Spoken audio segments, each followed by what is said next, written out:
सो hello बच्चों, welcome back to our channel. बच्चा बहुत ही इंपॉर्टेंट सेशन है, आपने टाइटल देखा होगा, नाम है इसका आपको एटॉमिक कोलिजन, राइट। इसका जो प्लेलिस्ट है जेई एडवांस बूस्टर सेशन, उसका लिंक आपको नीचे मिल जाएगा। चलिए इसको शुरू करते हैं। शुरुआत में पहले इसका जो फंडामेंटल कॉन्सेप्ट है उसको समझेंगे और फिर कुछ 4 से 5 क्वेश्चंस को हैंडल करेंगे, जिसके मदद से हम लोग इसके कॉन्सेप्ट के एप्लीकेशन को और बेटर समझ पाएंगे। नए हो तो सब्सक्राइब कर लीजिए, make sure to hit the like button. चलिए एक काम करते हैं, सीधे हम यहां पर है ना एक केस से इस कॉन्सेप्ट को समझने का प्रयास करते हैं।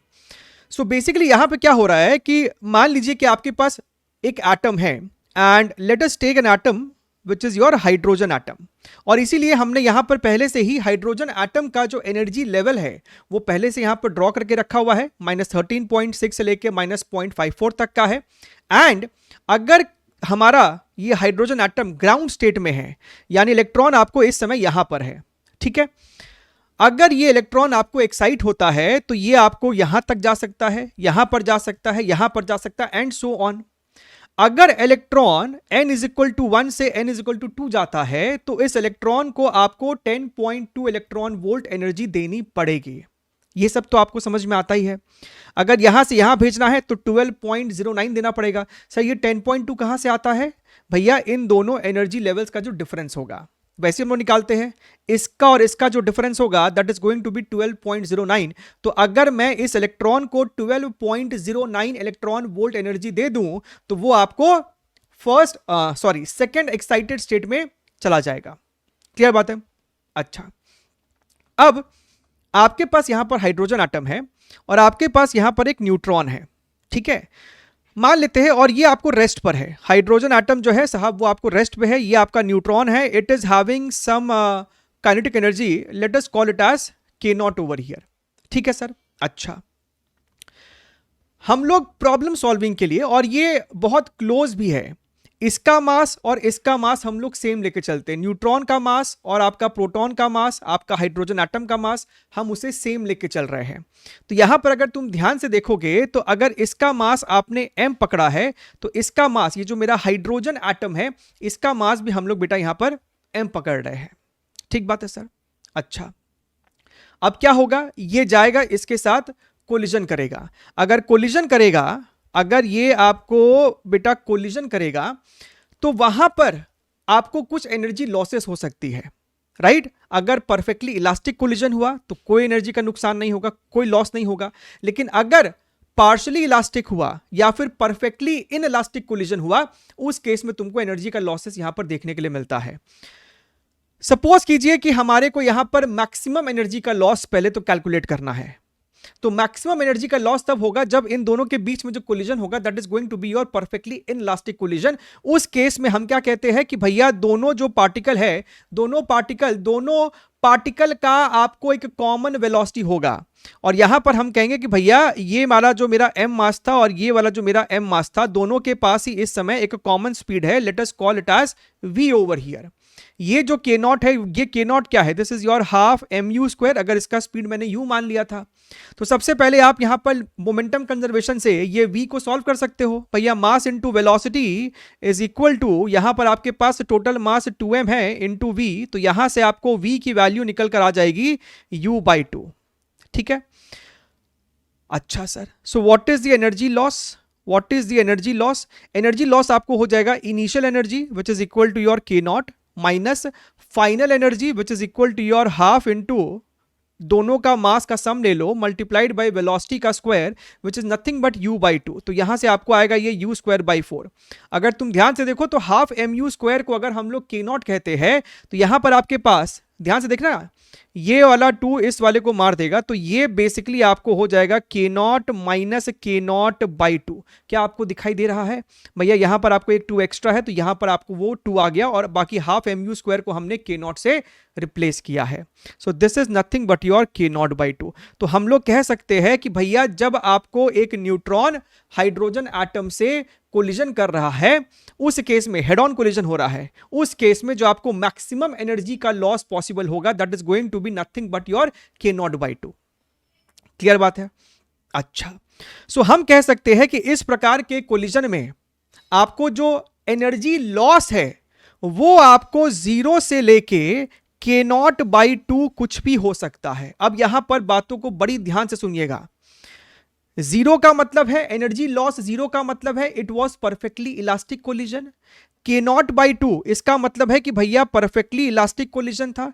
के नॉट बाई टू का मतलब है कि भैया परफेक्टली इन इलास्टिक कोलिजन था। और सपोज कीजिए हमने बीच में कोई एनर्जी लॉस ले लिया है, राइट, लेट अस से के नॉट बाई फोर, तो वो आपको एक पार्शियली इलास्टिक कोलिजन रहा होगा, या फिर आप उसे पार्शियली इन इलास्टिक कोलिजन, जो भी आप नाम दें। बात समझ में आ रही है?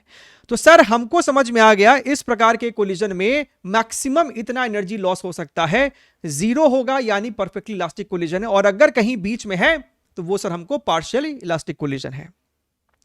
अब कॉन्सेप्ट ये कहता है कि भैया अगर कोई एनर्जी लॉस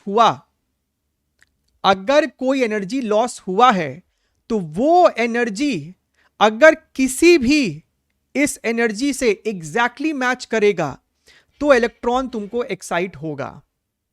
फिर से सुनना ध्यान से, हम सीधे एक डेटा उठाते हैं यहां पर। सपोज कीजिए कि के नॉट की वैल्यू है लेट अस से 10 इलेक्ट्रॉन वोल्ट। क्लियर है? अच्छा, इसका मतलब जब ये वाला कोलिजन आपको हो रहा है तो आपको जो एनर्जी के लॉसेस है वो 0 से लेके 5 इलेक्ट्रॉन वोल्ट कुछ भी हो सकता है, यानी कि 0 भी हो सकता है, 1 भी हो सकता है, 1.1 भी हो सकता है, 2.2 भी हो सकता है, 5 इलेक्ट्रॉन वोल्ट तक हो सकता है। अब तो हमको ये बताओ 5 इलेक्ट्रॉन वोल्ट, भैया इसमें जो सबसे छोटा एनर्जी डिफरेंस है वही 10.2 है।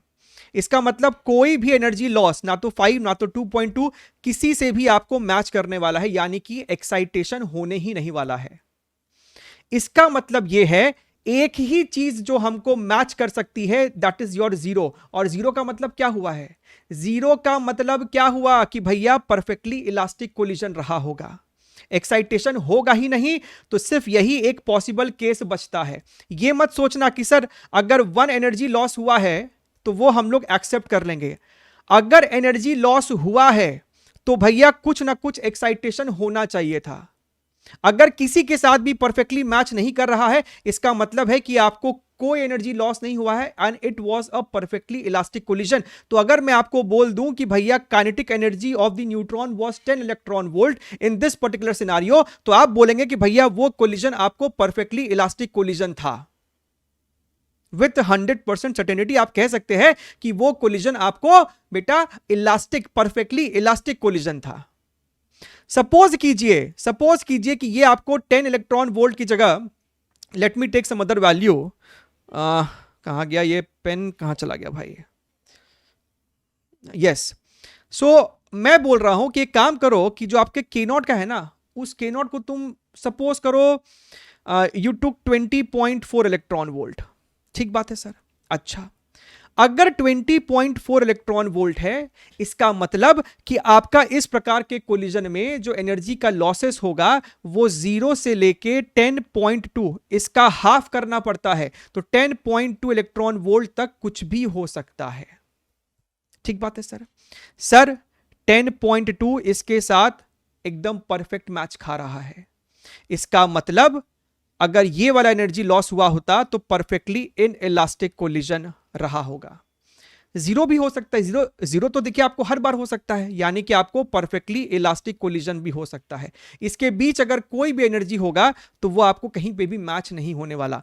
यानी कि अगर मैं आपको बोलूं कि भैया kinetic energy of the neutron was 20.4, तो आप ये बोलेंगे कि भैया जो कोलिजन हुआ होगा वो आपको परफेक्टली इलास्टिक भी हो सकता है और परफेक्टली इनइलास्टिक भी हो सकता है। कौन सा होगा वो आप नहीं कह सकते हैं, दोनों हो सकता है। आपके पास अगर 100 न्यूट्रॉन था तो कोई आपको परफेक्टली इलास्टिक कोलिजन कर रहा होगा और उसमें से कुछ आपको परफेक्टली इनइलास्टिक कोलिजन कर रहा होगा। बात एकदम क्लियर है ना? अच्छा,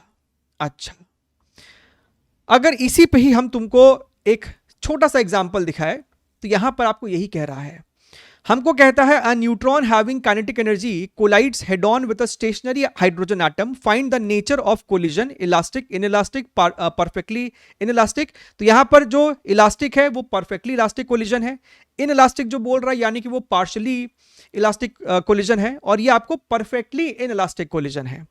व्हेन द न्यूट्रॉन पजेसेस, अब ध्यान से देखो, कहता है कि अगर न्यूट्रॉन का काइनेटिक एनर्जी 12 इलेक्ट्रॉन वोल्ट है, तो तुम ध्यान से देखो, अगर ये 12 इलेक्ट्रॉन वोल्ट है तो जो लॉस होगा, एनर्जी का लॉस होगा, वो 0 से लेके 6 इलेक्ट्रॉन वोल्ट तक कुछ भी हो सकता है।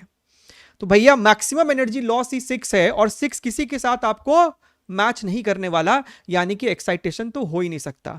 इसका मतलब 0 ही आपको केस, इकलौता केस बचेगा यहां पर। और 0 का मतलब क्या है? एनर्जी लॉस 0 का मतलब है कि this was an elastic collision. यहां पर इलास्टिक का मतलब ही परफेक्टली इलास्टिक कोलिजन है। अगर मेरे को 20.4 हुआ, अभी जस्ट हमने वो केस देखा था, अगर 20.4 हुआ तो एनर्जी लॉस तुमको 0 से लेकर 10.2 कुछ भी हो सकता है। 10.2 आपको इसके साथ मैच कर रहा है, और 10.2 व्हाट वाज 10.2? 10.2 तब आएगा ना जब आपको मैक्सिमम एनर्जी लॉस होगा, यानी कि परफेक्टली इन इलास्टिक कोलिजन। और 0 का मतलब है इलास्टिक कोलिजन, तो इसमें आपको इलास्टिक कोलिजन भी हो सकता है, और इसमें तुमको परफेक्टली इन इलास्टिक कोलिजन भी हो सकता है। इंटरेस्टिंग। अगर तुम इसकी बात करो, let us take the third case, जहां पर मेरे को लॉस जो है वो 0 से लेके 11 इलेक्ट्रॉन वोल्ट तक है। अब 0 से लेके 11 अगर तुम देखो तो 0 भी हो सकता था, 1 2 3 4 समथिंग समथिंग, 10.2 भी हो सकता था, 11 पॉइंट इलेक्ट्रॉन वोल्ट भी हो सकता था। 11 तो तुमको किसी के साथ मैच नहीं कर रहा है, लेकिन 10.2 तुमको मैच कर रहा है, और 0 तो मेरे पास है ही, यानी कि जो इलास्टिक कोलिजन है वो तो हो ही सकता है। 11 तब होता जब परफेक्टली इन इलास्टिक कोलिजन होता, तब ना होगा मैक्सिमम एनर्जी लॉस। लेकिन 10.2 अगर मैच कर रहा है तो 10.2 लॉस तब होगा जब it is partial elastic collision, या फिर इसके कॉन्टेक्स्ट में in elastic collision. In elastic collision. चौथा केस को अगर हम देखें यहां पर, तो हमसे कहता है कि इतना काइनेटिक एनर्जी है, यानी कि जो आपका लॉस होगा वो 0 से लेके इसका हाफ कितना हो जाएगा, 12.09। अगर तुम ध्यान से देखो तो 12.09 का मतलब है कि 0 से लेके यहां तक कुछ भी, तो 0 भी हो सकता है, 10.2 भी हो सकता है, 12.09 भी हो सकता है। अगर 12.09 लॉस है, मतलब ये वाला केस होगा।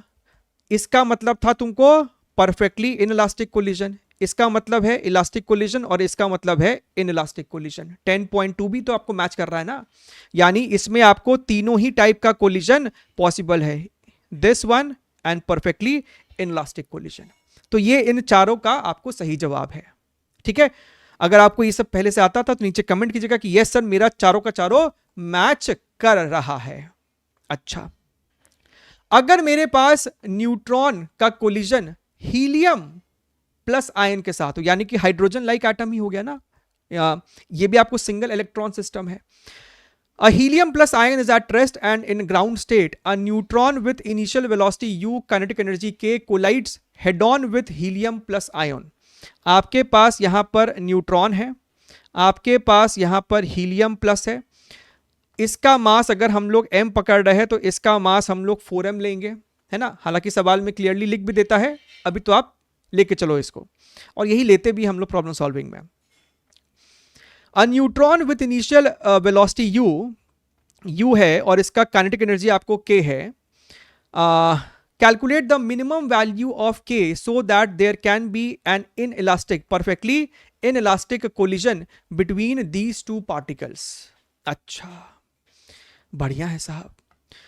तो एक काम करना पड़ेगा अपने को, हीलियम का भी एनर्जी लेवल्स अपने को चाहिए। ध्यान से देखिएगा, इसमें आपको n इज इक्वल टू 1 है, n इज इक्वल टू 2 है, n इज इक्वल टू 3 है, n इज इक्वल टू 4 है।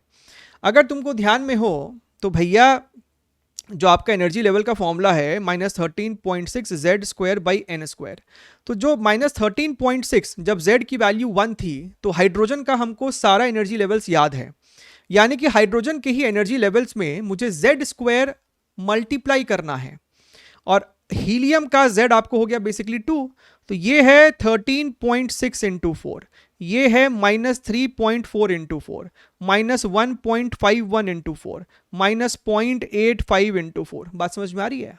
हाँ सर। अच्छा, देखिए हमें चाहिए perfectly inelastic collision. Perfectly inelastic collision का मतलब है कि भैया after collision they will move with common velocity. तो ये आपको बेसिकली यहां पर m है। देखिए कई बच्चे यहां पर मैक्सिमम एनर्जी लॉस रिड्यूस्ड मास के फॉर्मूले से भी निकालते हैं। फिलहाल के लिए हम लोग इसी अप्रोच को इस्तेमाल कर रहे हैं क्योंकि बहुत ज़्यादा ये वाले अप्रोच में भी कॉम्प्लिकेशन नहीं, आप सभी को आता ही करना। तो दोनों का कॉमन वेलोसिटी यहां पर हम लोग v मान ले अगर, तो यहां मोमेंटम कंजर्वेशन से आप देखोगे कि भैया जो आपका mu है that is going to be your 5m into v, है ना। यहां का टोटल मोमेंटम m से मर गया, तो यहां से v की वैल्यू आपको आ जाएगी u बाई 5, यानी कि जो मेरे को एनर्जी का लॉस हो रहा है that is equal to initial kinetic, और ये वाला काइनेटिक आपको कुछ नहीं हाफ mu स्क्वायर था माइनस फाइनल काइनेटिक। तो टोटल मास लिख लेते हैं क्योंकि भैया वेलोसिटी तो दोनों का कॉमन है, और v u बाई 5 था तो इसका स्क्वायर करेंगे तो u बटा 25। तो क्या अपने को दिखाई दे रहा है कि ये वाला 5 इसको मार देगा, so this is nothing but k minus k by 5। Half mu square को हम लोग वापस से k लिख सकते हैं, तो ये हमको हो रहा है मुन्ना 4k बाई 5, ठीक है। So what is this? This is the maximum energy loss over here in your perfectly inelastic collision. अब समझना हम क्या चाहते हैं, हमको चाहिए what is the minimum value of this K, right. हमको इस के की मिनिमम वैल्यू चाहिए, और calculate the minimum value of K so that there can be inelastic collision. अगर मुझे परफेक्टली इन इलास्टिक कोलिजन चाहिए तो ये वाली वैल्यू किसी ना किसी ट्रांजिशन एनर्जी के बराबर होनी चाहिए, ठीक है। So this should be equal to either this और दिस एंड सो ऑन। लेकिन मुझे तो k की मिनिमम वैल्यू चाहिए, तो इस 4k बाई 5 को आप जब इक्वेट करोगे ना तो मिनिमम एनर्जी डिफरेंस से इक्वेट करना, और मिनिमम एनर्जी डिफरेंस तुमको कौन सा देगा, यही वाला देगा। इससे तो ज्यादा होगा ये वाला और उससे ज्यादा होगा ये वाला, तो ये वाला एनर्जी डिफरेंस कितना है आपको, राइट, दिस माइनस दिस वाला है ना। सो बेसिकली आप 4 कॉमन ले लो तो 13.6 माइनस योर 3.4, यानी कि हमको दिखाई दे रहा है 4 इंटू ये कितना हो जाएगा अपने को 10.2 दिख रहा है क्या, ये आपको 10.2 दिखाई दे रहा है, देखो। तो यहां से 4 से 4 आपका मरेगा and k is equal to your 51 electron volt, यानी कि भैया इस न्यूट्रॉन की आपको this should be your minimum kinetic energy, तब जाके अपने को परफेक्टली इनइलास्टिक कोलिजन देखने के लिए मिलने वाला है। बात क्लियर है एकदम, बढ़िया है, वेरी गुड।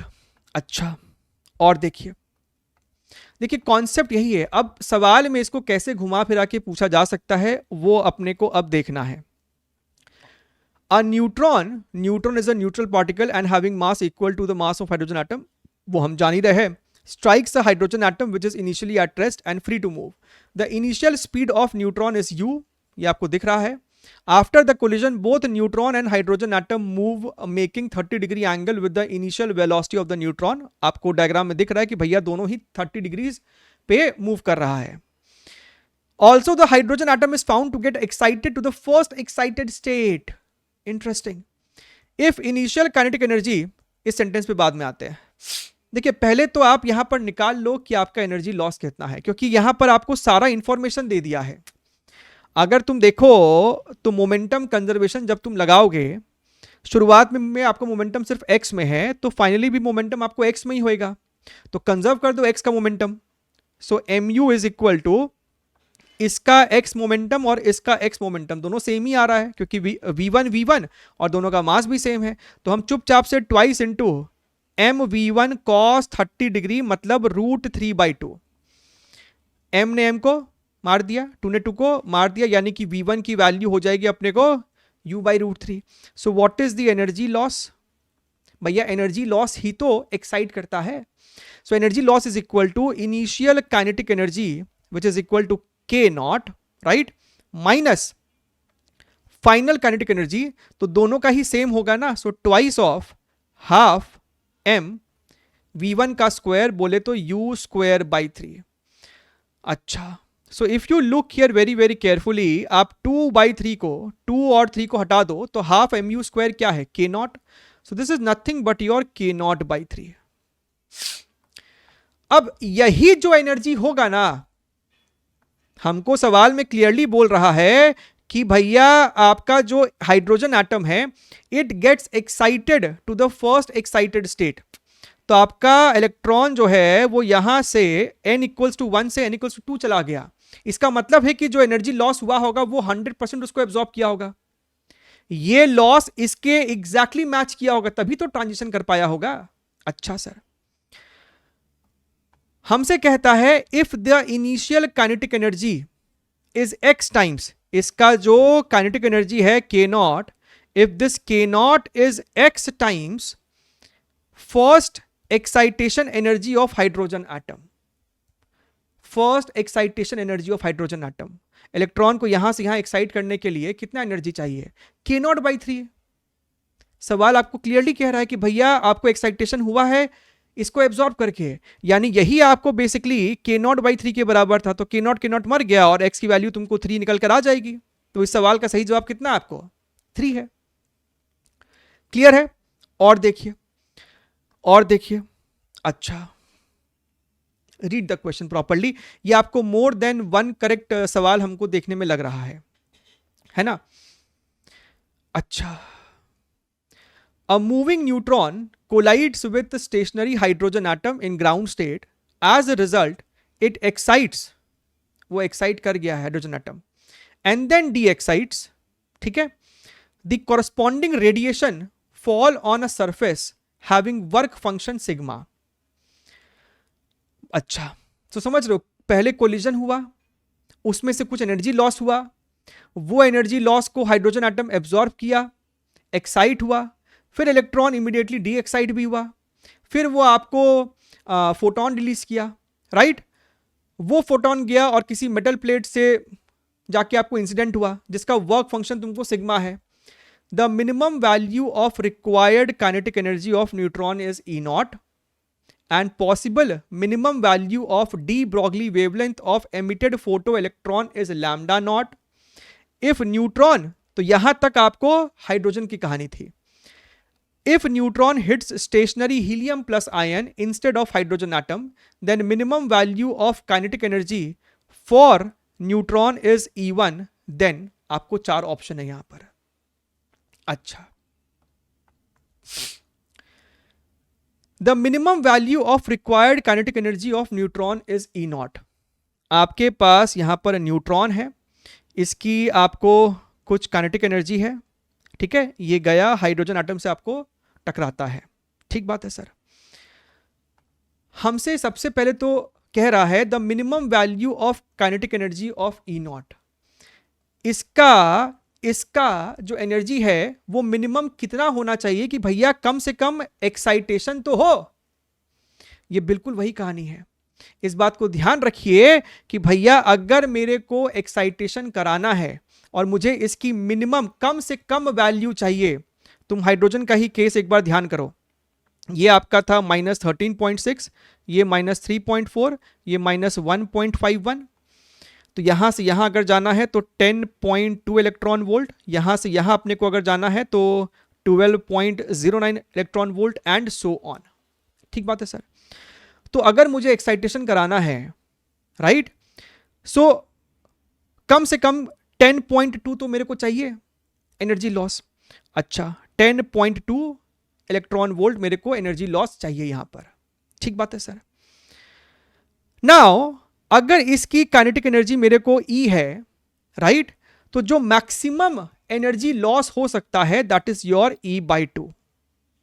ठीक है, तो ये E/2 इसके साथ आपको मैच करना चाहिए, तब आपको E की वैल्यू निकल कर आएगी 20.4 इलेक्ट्रॉन वोल्ट यहां पर। ठीक बात है सर। एक बच्चा बोलेगा कि नहीं सर, एक काम करते हैं ना, यहां पर मैक्सिमम एनर्जी लॉस आपने क्यों करवा दिया? Why did you go for maximum energy loss E/2? उसके पहले का कोई पार्शियली इलास्टिक कोलिजन हम लोग सर ले लेते हैं, जहां पर हम कहते हैं कि सर E/2 की जगह एनर्जी लॉस हुआ होगा लेट अस से E/4 का। ठीक है, तो E/4 भी तो मेरे को 10.2 से मैच करवाना होगा। तो 10.2 से मैच करवाओगे तो भैया अब जो एनर्जी आ रही है न्यूट्रॉन की 4 × 10.2, और अगर परफेक्टली इन इलास्टिक कोलिजन होता तो एनर्जी लॉस होता E/2 का, उसके थ्रू हमको ई की वैल्यू आती 20.4। तो भैया ये वैल्यू तो कम है ना। तो जब भी आपको डेटा में सवाल में लिखा हुआ मिल जाए कि minimum value of required kinetic energy of neutron, इसका मतलब you have to consider perfectly inelastic collision, जिसके थ्रू तुमको ई की वैल्यू मिनिमम आएगी। ठीक है, ये हमने आपको एग्जाम्पल के थ्रू इस बात को जस्टिफाई किया है कि अगर मैं perfectly elastic collision, perfectly inelastic collision लू तो ई की वैल्यू इतनी आती है, और अगर कोई पार्शियल ले लिया तो ई की वैल्यू इतनी आती है। ठीक बात है, बढ़िया है। तो हमसे कह रहा है ये हमको ई नॉट है यहां पर, right. So this was your neutron, इसका एनर्जी मेरे को यहां पर मिनिमम ई नॉट है। यहां पर आपके पास हाइड्रोजन है, दोनों का ही मास हम लोग सेम कंसिडर करते हैं, and we have to consider perfectly inelastic collision. अगर परफेक्टली इन इलास्टिक कोलिजन है बेटा, तो आपको जो एनर्जी का लॉस होगा that is going to be half of this, which is equal to your E nought by 2। अच्छा, अब ये एनर्जी को एब्जॉर्ब करके आपका जो हाइड्रोजन एटम है वो आपको एक्साइट किया, ठीक है, फिर वो वापस से डी एक्साइट भी कर गया। सपोज करो कि ये जो ई नॉट बाई 2 है, इसके वजह से इलेक्ट्रॉन आपको यहां से यहां गया, तो जब वापस आया होगा तो फिर से तो इतना ही एनर्जी रिलीज कर दिया होगा, यही एनर्जी वो वापस से निकाल दिया होगा, एमिट कर दिया होगा। अच्छा, एक और बात समझिएगा, परफेक्टली इनइलास्टिक कोलिजन है, तो ये आपका न्यूट्रॉन आफ्टर कोलिजन, ये आपका हाइड्रोजन एटम आफ्टर कोलिजन।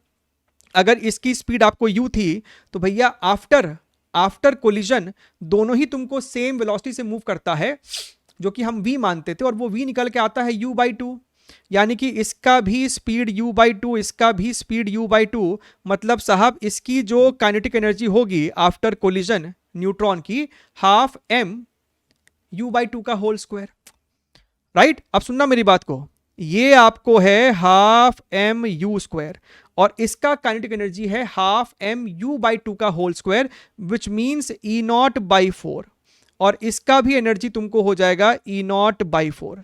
तो भैया शुरुआत में ई नॉट एनर्जी था इसके पास, the value of energy transferred from neutron to hydrogen atom, तो इसके पास ई नॉट था, उसमें से आफ्टर कोलिजन ये खुद रखा है सिर्फ ई नॉट बाई 4,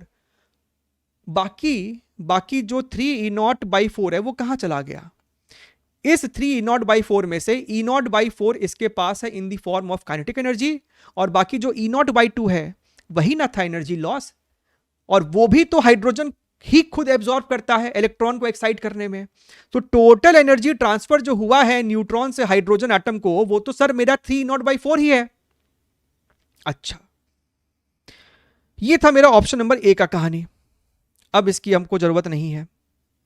अब देखिएगा, तो मैंने बोला कि भैया आपका जो इलेक्ट्रॉन है उसका ट्रांजिशन हुआ, ई नॉट बाई 2 वो एब्जॉर्ब किया, इलेक्ट्रॉन डी एक्साइट किया, तो दोबारा से जो फोटोन निकला होगा उसकी energy again E nought by 2 है।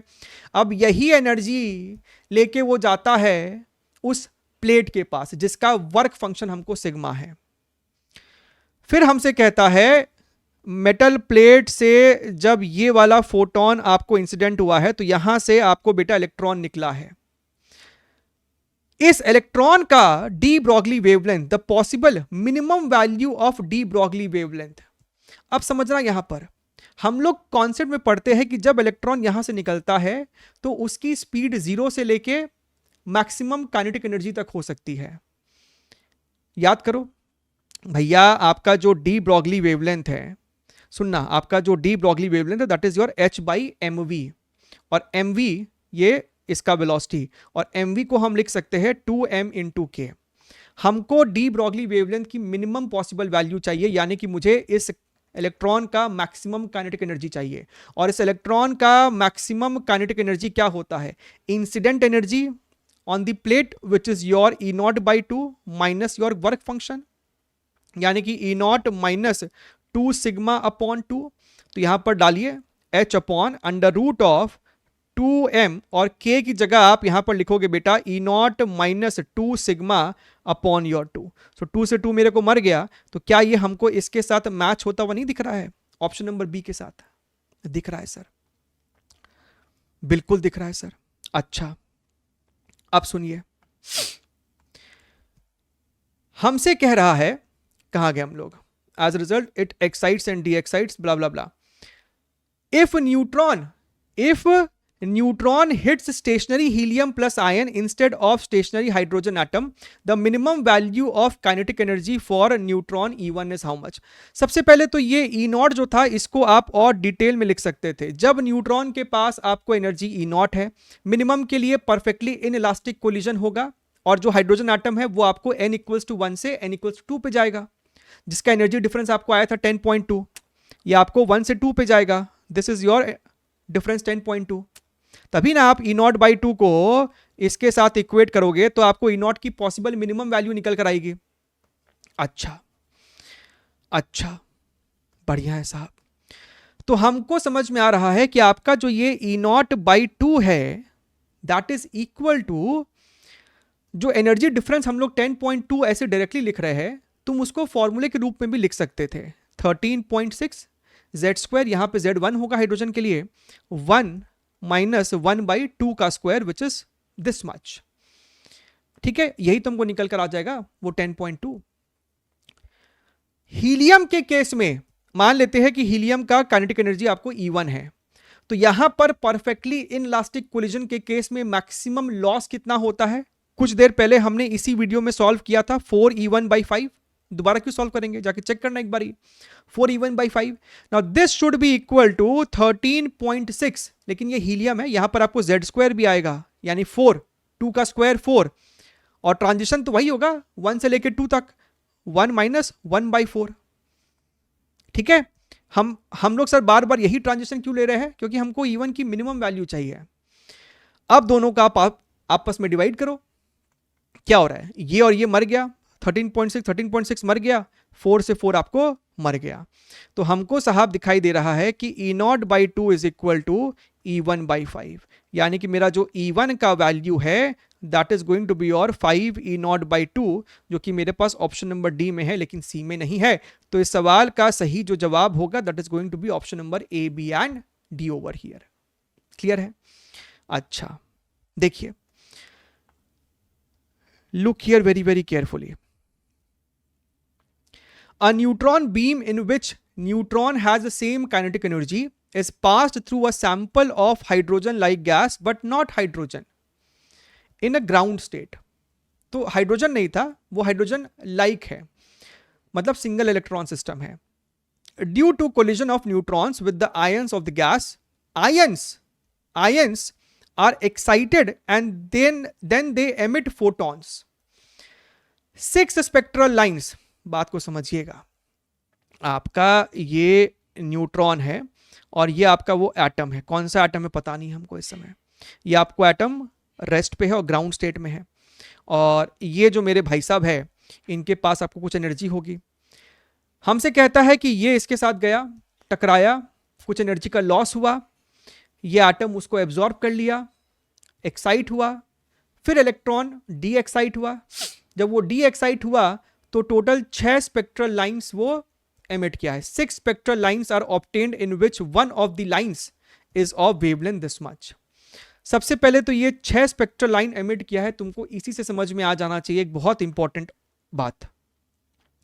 तुमने बहुत सारे सवाल इस प्रकार के सॉल्व ऑलरेडी किए होंगे कि भैया 6 स्पेक्ट्रल लाइन का मतलब है कि n की वैल्यू 4 रही होगी, करते हो ना, n into n minus 1/2 is equal to number of spectral lines. अगर तुमको यही वैल्यू 6 है, तुम n की जगह 4 पुट करके देखो तो ये वैल्यू तुमको 6 आ जाएगी।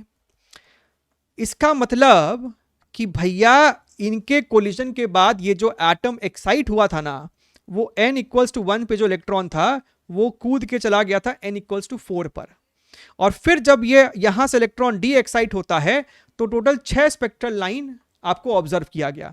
6 का क्या मतलब है, इलेक्ट्रॉन यहां से यहां आ सकता है, फिर यहां से यहां गया, फिर यहां से यहां गया, आ गया ग्राउंड स्टेट में।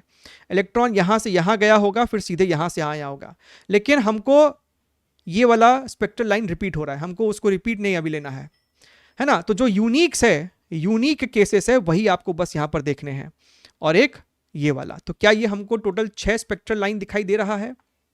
दिखाई दे रहा है सर, बढ़िया है।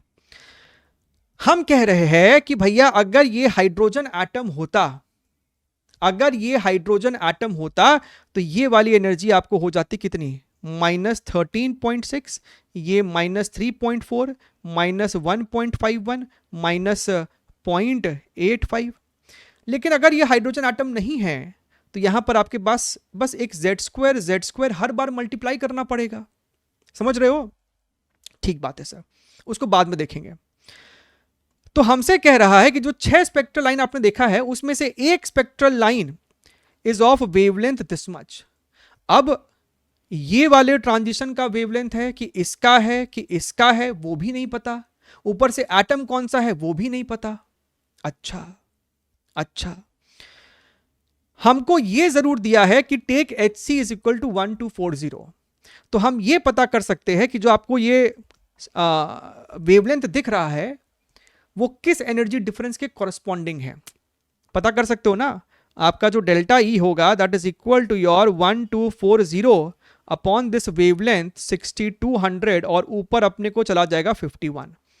सो अगर हम ध्यान से देखें तो 0 ने 0 को यहां पर मार दिया, ये 10 से जाएगा, ये 2 से जाएगा, तो यहां पर हमको दिख रहा है 10.2 इलेक्ट्रॉन वोल्ट।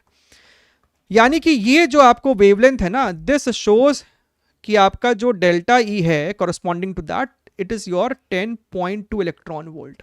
मतलब विच मीन्स कि भैया अगर ये वाला है तो इन दोनों का एनर्जी डिफरेंस 10.2 होना चाहिए। हालांकि तुमको ये 10.2 हाइड्रोजन में तो रटा हुआ है, वो होता है ये वाला, यानी कि यहां से यहां n इज इक्वल टू 2 से n इज इक्वल टू 1 पे इलेक्ट्रॉन अगर कूदा होगा तो आपको ये वाला मिल जाता। लेकिन क्लियरली कहता है कि भैया हाइड्रोजन तो है ही नहीं, तो आप हाइड्रोजन को तो डिस्कार्ड कर दीजिए, आप हाइड्रोजन को डिस्कार्ड कर दीजिए। अच्छा, so next you will consider helium. अगर तुम हीलियम देखने के लिए जा रहे हो तो यहां पर हर जगह इंटू 4 कर दो ना, z²। अच्छा, अब तुम देखो कि भैया कौन सा वाला है जो आपको 10.2 दे सकता है। ये वाला अगर तुम ध्यान से देखो तो इसका और इसका डिफरेंस कभी भी 10 आ पाएगा। तुम 4 कॉमन लोगे तो दिस माइनस दिस करोगे तो भैया 4 से कम ही आएगा, तो ये तो आपको पॉसिबल ही नहीं है। उसी प्रकार से तुम अगर इस वाले और इस वाले को अगर चेक करने जाते हो तो 4 कॉमन लोगे, सो 13.6 माइनस 1.51 आपको 12 पॉइंट समथिंग आता है। तो 12 पॉइंट समथिंग इंटू 4, 10 तो आ ही नहीं सकता।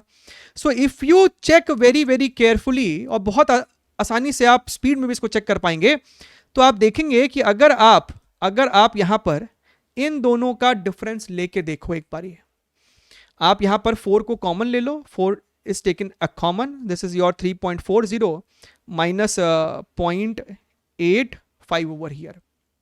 ठीक बात है सर, तो ये कितना हो जाएगा, ये आपका 3.40 है, ये मेरे को 0.85 है, ये मेरे को आ जाएगा 5, दिस इज योर 3 यानी कि 5 2.55, सो 2.55 इंटू योर 4, ये कितना आ जाएगा आपको 4 5 20, 4 5 20, सो 2 4 2 इतना 8, 10.2। यानी कि सर हाइड्रोजन तो आपको पॉसिबल था ही नहीं, लेकिन हीलियम वाले में ये वाला जो मेरा है ना n इज इक्वल टू 4 से लेके n इज इक्वल टू 2, इसमें हमको 10.2 दिख रहा है स्पेक्ट्रल। तो सर हीलियम आपको यहां पर पॉसिबल है, हीलियम पॉसिबल है। तुम्हारा मन करेगा कि सर हीलियम में तुमको सर दिख रहा है, लेकिन क्या पता आगे का जो हाइड्रोजन लाइक सिस्टम होता उसमें भी हमको मिलता। तुम यहां पर इंटू 9 कर दो, 3 का स्क्वायर, ठीक है। तुम कोई भी चेक कर लो यहां से उठा के, तुम कोई भी यहां पर चेक कर लो। फॉर एग्जांपल अगर तुम इसको भी देख रहे हो, राइट, दिस माइनस दिस, तुम 9 यहां पर कॉमन लोगे तो भैया दिस माइनस दिस करोगे तो वो आपको वैल्यू 1 से छोटी होगी, यानी ये आपको 10 तो आ ही नहीं सकता, राइट। अगर तुम सबसे बड़ा वाला लोगे so this minus this, of course साफ साफ दिख रहा है कि नहीं आने वाला। अगर तुम ये वाला भी देखोगे दिस माइनस दिस, आप यहां से फिर से 9 कॉमन लोगे और 3.4 माइनस 0.85 आपको 2 से ज्यादा ही है, तो 18 से ज्यादा ही होगा। You check any of the data, अगर तुम इसको भी चेक कर रहे हो सर यहां पर दिस एंड दिस 9 तुम कॉमन लोगे और 9 इंटू 1.5 से ज्यादा ही कुछ आएगा। जब 9 के लिए नहीं हुआ तो उसके ऊपर अगर तुम यहां पर 16 ले लोगे तो वहां तो और तुमको कुछ नहीं मिलने वाला है। तो यहां से साफ साफ अपने को समझ में आ रहा है कि भैया सिर्फ और सिर्फ आपको ये हीलियम के लिए ही मिलेगा, वो भी n=4 से n=2 के ट्रांजिशन के लिए। तो ये जो हमको इंफॉर्मेशन दिया है ये खाली ये जज करने के लिए दिया है कि तुम पहचानो कि वो एटम था कौन सा। So your atom was helium atom, ठीक है, सिंगल इलेक्ट्रॉन सिस्टम है। बस खेला खत्म। व्हाट इज द, अब सुनना, what is the minimum possible value of kinetic energy of neutrons for this to be possible? देखिए, minimum possible value of kinetic energy of neutron, अगर मैंने इसको ई नॉट बोल दिया है, परफेक्टली इन इलास्टिक कोलिजन तो लेंगे, यानी कि जो एनर्जी लॉस होगा वो होगा 4 ई नॉट बाई 5 का। लेकिन इसको किससे इक्वेट करोगे? 1 से 2 वाले ट्रांजिशन के लिए इक्वेट नहीं कर सकते, क्योंकि हम चाहते हैं कि ये जो एनर्जी लॉस हो ना वो आपको उस इलेक्ट्रॉन को 1 से कुदा के 4 तक पहुंचा दे। 1 से कुदा के ये कितना था आपको? ये था मुन्ना आपको 0.85 इंटू 4। तो हम चाहते हैं कि भैया 1 से जंप करा के उसको 4 पे पहुंचाए, तभी तो आपको 6 स्पेक्ट्रल लाइन मिलेगा। यानी कि this should be equal to this minus this. तो आप यहां पर 4 को कॉमन ले लोगे, 13.6 माइनस योर 0.85। ठीक बात है सर। तो 4 से 4 मर गया। This is your E nought by 5 is equal to, and 13.6 into 0.85 आपको कितना होता है? 12.75 है क्या? राइट तो यहां से ई नॉट की वैल्यू आ रही है 12.75 multiplied by 5। This should be equal to this. तो यहां पर लिखो 12.75 into 5 should be equal to 25 alpha into 10 to the power -2। By the way 10 to the power -2 को हम लोग लिख सकते थे 1/100। सो ये बेसिकली आपको 1/100 है, ये इसको मारेगा तो 4। So alpha is equal to 4 5 20 into 12.75। ठीक बात है सर। नाउ व्हाट इज 12.75 यानी 2 इंटू 127.5, तो ये यहां से हो जाएगा मेरे को 255। तो इस सवाल का सही जवाब जो है बेटा 255 होने वाला है। क्लियर एकदम? ठीक है, चलिए सीखते रहिए, ध्यान रखिए, take care, wish all the very best and bye bye.